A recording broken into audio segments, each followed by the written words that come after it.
do you think what Hamas did on October 7th can be justified? Well, we don't know what they did do, but was it justified for them to resist the occupation? Yeah. But again, it's what you said, it's the Geneva Conventions. They are absolutely legally and morally bound to resist the occupation since 1967. It's an obligation. But are there limits on the way in which they can resist? As I said in the statement that I put out after it, I said, if war crimes were committed, I condemn them. I don't care who it is. And here we are now 3 weeks or so after. Do you think there's been evidence that's emerged that suggests they committed those? There may have been individuals. I was reading a news story this morning, which Grey Zone, our friend Max Blumenthal. So there's a long story which I read this morning, but Haaretz have finally come out with figures of how many people were actually killed and who they were. On that day, On that day, yeah. And so probably the first 400 were Israeli military personnel.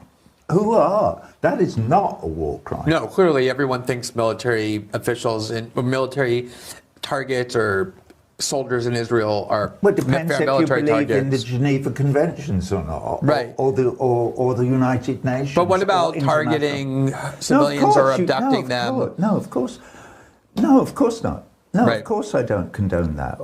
But the thing was thrown out of all proportion by the Israelis making up stories about beheading babies.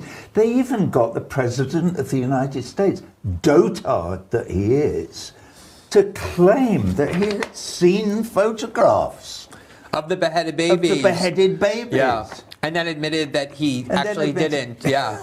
I mean, you know, it's.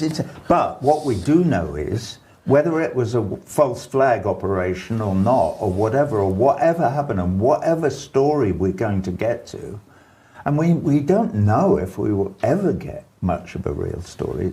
It's always hard to tell what actually happened. They're calling it their 9/11. What the hell happened on the American 9/11? Nobody knows. Clearly, the official narrative has huge holes in it. Mm-hmm. That's what I was going to say. What is your? How do you say? Rubbish. No, I don't. This is the whole point of the difference between my platform and the Israeli government. I believe in equal human rights for all our brothers and sisters all over the world, irrespective of their ethnicity, religion, or nationality. All of them.